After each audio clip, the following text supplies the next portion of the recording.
Sebelumnya, perkenalkan nama saya Labib Amir Faisal dengan NIM 2501005. Sini saya akan mempresentasikan tugas presentasi perorangan praktikum pemrograman modul 12. Nah, jadi pertama itu saya akan menjelaskan flowcard sistem pakar troubleshooting mesin bubut.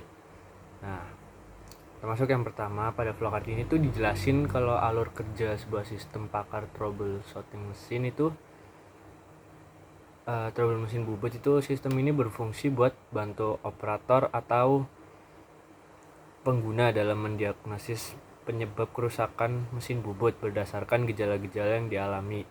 Nah, setelah gejala dimasukkan, sistem akan memberikan diagnosis beserta saran perbaikannya. Nah, terus yang di slide kedua itu kan mulai dan inisialisasi. Bagian pertama adalah mulai. Setelah program dijalankan, sistem melakukan inisialisasi semua variabel dengan nilai 0. Variabel yang digunakan adalah permukaan kasar, pahat tumpul, getaran, suara berisik, diameter tidak presisi, benda kerja longgar, putaran rendah, pendingin kurang. Nah, nilai 0 berarti tidak. Sedangkan nilai 1 berarti ya. Nah, tujuan inisialisasi adalah memastikan seluruh data awal masih kosong sehingga tidak ada data lama yang memengaruhi proses diagnosis. Nah, terus yang ketiga itu menampilkan judul program. Setelah inisiasi selesai, program menampilkan judul sistem pakar troubleshooting mesin bubut. Nah, tujuannya itu biar pengguna tahu loh fungsi program yang lagi dijalanin. Nah, yang keempat itu input gejala. Selanjutnya pengguna diminta mengisi kondisi mesin dengan memasukkan angka 1 atau 0. Kalau 1 iya, kalau 0 tidak. Nah, gejala yang dimasukin itu meliputi permukaan hasil bubut kasar, pahat tumpul, getaran, suara berisik, diameter hasil tidak presisi, benda kerja longgar, putaran spindle rendah, pendingin kurang. Nah, input ini tuh menjadi dasar sistem loh dalam menentukan kerusakan. Nah, yang kelima itu ada proses diagnosis. Setelah semua dimasukkan, sistem masuk ke proses pengambilan keputusan. Flowcard menggunakan simbol belah ketupat decision untuk memeriksa kombinasi beberapa gejala. Nah, jika kondisi sesuai, sistem langsung memberikan diagnosis sama saran. Nah, apabila tidak sesuai, sistem akan memeriksa kondisi berikutnya hingga menemukan penyebab yang paling tepat.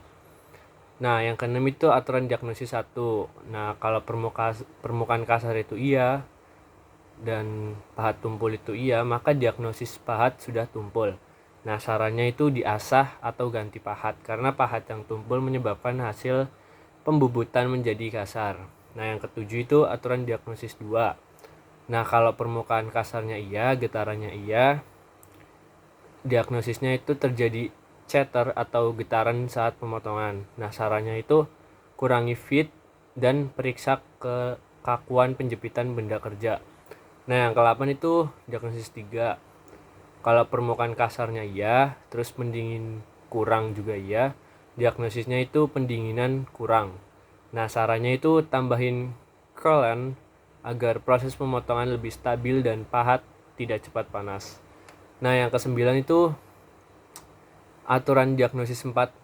Itu jika diameter tidak presisinya iya, terus benda kerja longgarnya iya, maka diagnosisnya itu benda kerja tidak terjepit dengan baik. Nah, sarannya itu dikencengin lagi charge agar benda kerja tidak bergeser saat proses pembubutan. Nah, yang aturan diagnosis 5 itu jika diameter tidak presisinya iya, terus pahat tumpulnya juga iya, diagnosisnya itu keausan pahat menyebabkan ukuran hasil tidak presisi. Nah, sarannya itu asah atau ganti pahat. Habis itu aturan diagnosis 6, kalau suara berisik iya, getaran iya, diagnosisnya kemungkinan bearing spindle mengalami keausan. Sarannya itu periksa kondisi bearing, spindle, dan lakukan penggantian jika diperlukan.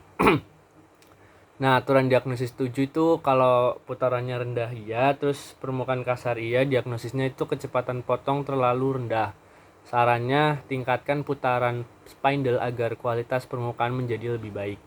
Nah, aturan diagnosis 8 itu getaran iya, benda kerja longgar iya, diagnosisnya itu penjempitan benda kerja kurang kuat.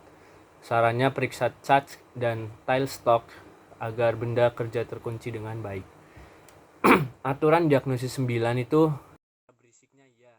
Jadi di diagnosis kemungkinan terdapat gangguan pada sistem transmisi atau bearing. Sarannya lakukan pemeriksaan mekanis secara menyeluruh. Nah, terus di slide 15 itu kalau jika tidak ada yang cocok itu apabila seluruh kondisi tidak sesuai dengan aturan yang tersedia, maka sistem memberikan hasil diagnosis kerusakan belum dapat diidentifikasi. Nah, sarannya itu lakukan pemeriksaan lebih lanjut oleh teknisi karena kemungkinan kerusakan berada di luar basis pengetahuan sistem. Di slide 16 itu selesai. Setelah diagnosis dan saran ditampilkan, proses berakhir pada simbol selesai. Artinya seluruh proses troubleshooting telah dilakukan dengan baik. Nah, selanjutnya penjelasan flowchart sistem pakar diagnosis kerusakan motor listrik. Pertama kita start programnya mulai, habis itu inisiasi variabel sama kayak tadi. Nah, tapi variabel tersebut itu meliputi motor tidak berputar, suara dengung, MCB trip, motor panas, putaran lemah, percikan, bau terbakar, bergetar, kapasitor rusak, bearing berisik. Nilai 0 berarti gejala belum terjadi atau jawabannya tidak. Habis itu menampilkan judul program. Judulnya itu sistem pakar diagnosis kerusakan motor listrik. Tujuannya agar pengguna tahu lah.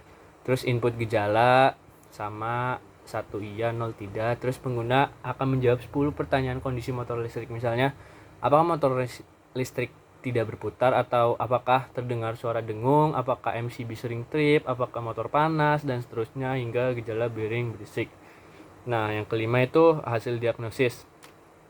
Seluruh data dimasukkan, sistem mulai mencocokkan gejala menggunakan beberapa aturan if-else.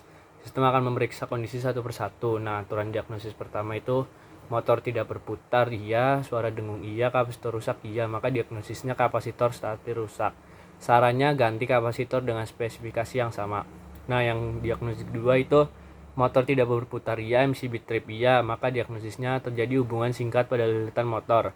Sarannya periksa lilitan dan lakukan rewinding bila diperlukan. Diagnosis ketiga itu motor panas iya, putaran lemah iya, maka diagnosisnya motor mengalami beban berlebih. Sarannya kurangi beban dan periksa sistem transmisi. Nah, diagnosis 4 motor panas iya, bearing berisik iya, maka diagnosisnya bearing aus atau pelumas kurang. Sarannya ganti bearing dan lakukan pelumasan. Nah, yang diagnosis kelima itu ada percikan iya, bau terbakar iya, maka diagnosisnya lilitan motor mengalami kerusakan serius. Sarannya hentikan operasi motor dan lakukan perbaikan lilitan. Nah, diagnosis 6 itu motor bergetar iya, bearing berisik iya, maka diagnosisnya bearing mengalami keausan. Sarannya itu ganti bearing yang rusak. Diagnosis ketujuh itu putaran lemah iya, kapasitor rusak iya, maka diagnosisnya kapasitor lemah sehingga torsi awal menurun. Sarannya ganti kapasitor. Nah, diagnosis ke-8 itu motor panas iya, maka diagnosisnya ventilasi atau sistem pendinginan kurang baik. Sarannya bersihkan kipas dan saluran ventilasi. Nah, yang ke-9 itu motor tidak berputar. Diagnosisnya itu gangguan pada sumber tegangan kabel atau saklar. Sarannya ya periksa dan pastikan suplai listrik tersedia. Nah, yang diagnosis terakhir itu jika semua kondisi tidak akan terpenuhi, maka sistem menyimpulkan kondisi motor normal atau kerusakan belum dapat diidentifikasi. Sarannya lakukan pemeriksaan lebih lanjut oleh teknisi agar kerusakan dapat diketahui secara lebih akurat. Nah, yang keenam baru selesai. Kalau hasil diagnosis dan saran ditampilkan, program berakhir pada proses selesai. Jadi seperti itu. Begitu kurang lebih presentasi dari saya. Kurang lebihnya mohon maaf. Terima kasih.